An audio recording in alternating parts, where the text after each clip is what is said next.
Good morning, Marijuana Nation. It's Thursday, August 3rd, 2017, and you're tuned in to episode 302 of Marijuana Today Daily. I'm your host, Shay Gunther, and I'll be walking you through today's marijuana news and headlines. As always, we have a full and busy day of cannabis news in our hands, so let's jump right into it.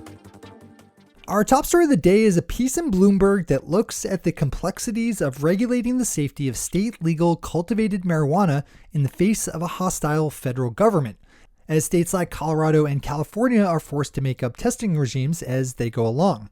This is a big issue for the industry that's been popping up in the headlines all over the place for about as long as there's been headlines about the industry.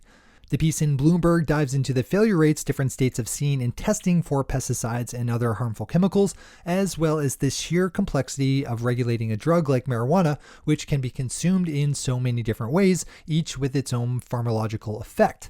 This is going to be an issue that continues to cause friction for legal marijuana for the foreseeable future, so I'd recommend swinging over to Bloomberg for the full read. Swinging up to my corner of the state, we have Maine state lawmakers proposing a limit on homegrown marijuana of just 12 mature plants per household, regardless of how many adults of age live at that household.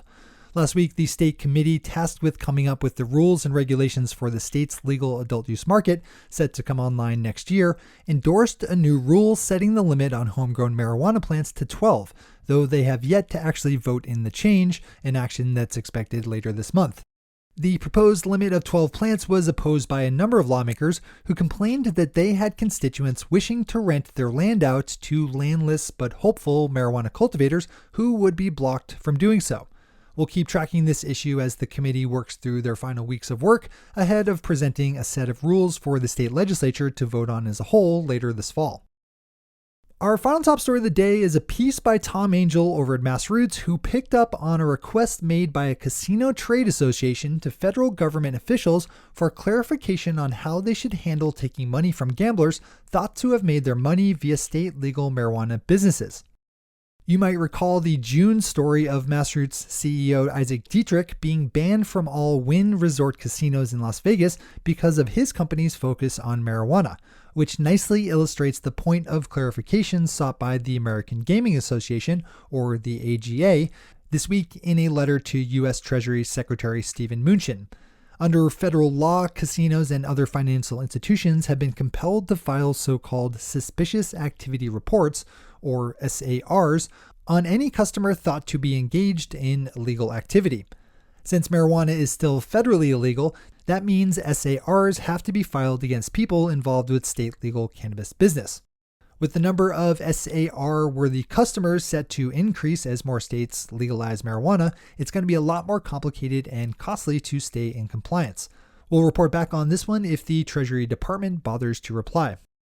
Those are our top stories for today. It's time for Marijuana Today Daily Headlines Blitz.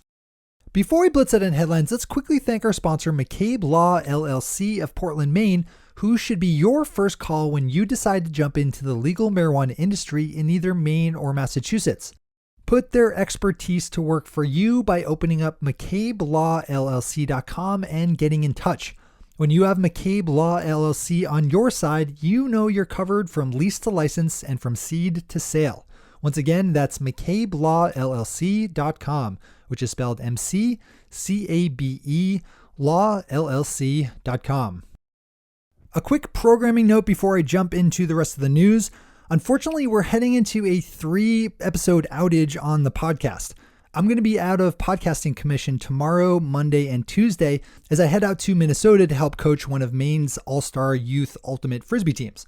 One of the big things that I do when I'm not podcasting about the legal marijuana industry is play and coach a lot of ultimate frisbee. And this weekend, I'm going to be tied up helping a bunch of awesome Maine youth ultimate players represent our state at Club Nationals. So we'll be running some back issues of Marijuana Today Daily Story Hour, a pilot series we made last year that's a little more narrative than our regular podcast. I apologize for the outage, and we'll be back in the full swing of things on Wednesday. Having said that, though, I won't be completely abandoning you to the wilds of newslessness, as we'll be maintaining both the MJ Today Daily Headlines email newsletter, which packages the 10 most important stories of the day, as well as our popular MJ Today Media newsfeed, which grabs all 50 or so relevant industry stories and bundles them up by state. You can subscribe to the daily headlines email over at mjtodaydaily.com and to the newsfeed at mjtodaymedia.com/newsfeed. Again, both of those emails will continue to run during my podcasting absence, so you'll at the very least have access to headlines. All right, time for the Blitz.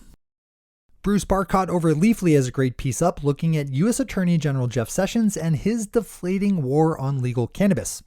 As I've been reporting over the last week or so, Attorney General Sessions' widely anticipated crackdown on cannabis did not kick off this past week, as a July 27th deadline set for his Task Force on Crime Reduction and Public Safety to report back to him came and went without any grand announcement from Sessions. Bruce's piece looks at the very real possibility that the feedback Sessions got, which specifically asked for reporting on state legal cannabis laws, was totally devoid of any connection between legal marijuana and violence. Because there isn't any. This is another good one to open up for the full read. As always, we have all the news we cover linked to on our website at mjtodaydaily.com and on our Twitter account at mjtodaydaily.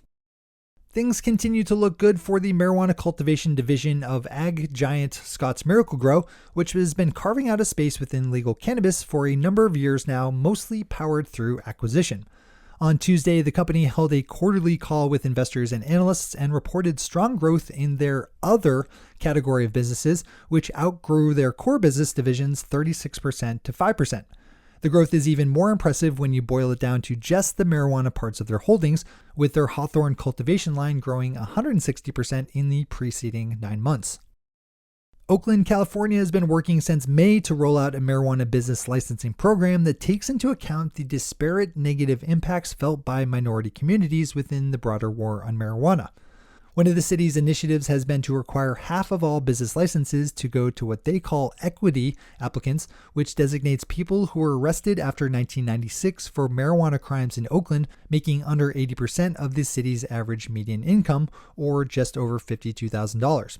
As the Cannafornian is reporting, the system has not been easy to roll out, but the city's been working to address problems as they arise.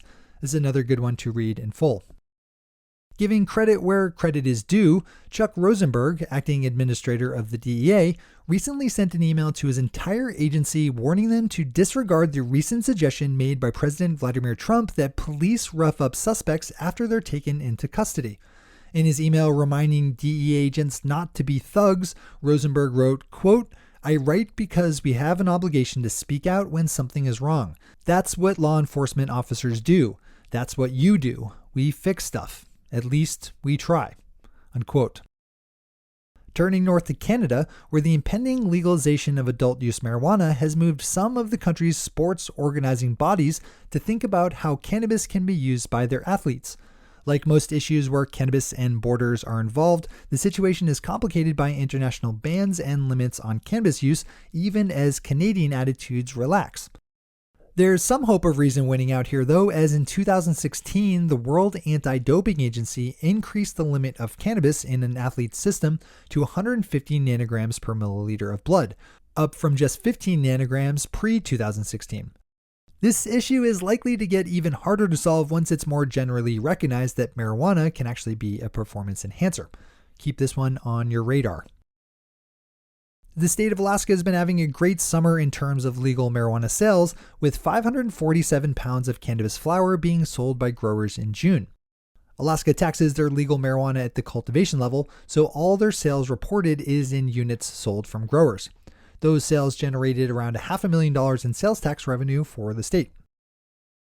Our final story of the day is a piece in Willamette Week that looks at the case of an Oregon couple who hope to open a dispensary in a small, sparsely populated town set to be right in the path of the solar eclipse that will sweep across the U.S. later this month. The sad part of the tale is that it's not looking good for their dispensary to open, as the state is deluged with a backlog of inspection work needed for dispensaries and shops to open. The larger story, of course, is how the state is dealing with their newly legal industry. In short, there are still plenty of growing pains. Those are the headlines and news for the day. I'll be back with you again Wednesday, August 9th with another information-packed episode of Marijuana Today Daily. But in the meantime, if you have any stories to share or feedback to give, zip us an email to headlines@mjtodaydaily.com. And while you're clicking around the interwebs, swing over to our Twitter account at mjtodaydaily and visit our website at mjtodaydaily.com to find links to all the news we cover. And don't forget, we'll still be churning out the news via our email newsletters while I'm gone, which you can find at mjtodaydaily.com and at mjtodaymedia.com/newsfeed. Again, that's mjtodaydaily.com and mjtodaymedia.com/newsfeed. Thanks to our sponsor, McCabe Law, and to all of our awesome patron listeners for the support that makes this show possible. To join the illustrious ranks of the patron listeners yourself, swing over to our website at mjtodaydaily.com and click on that big blue button at the top of the page that says Become a Patron. I'm your host, Shay Gunther. Thanks for tuning in and starting your day with marijuana today.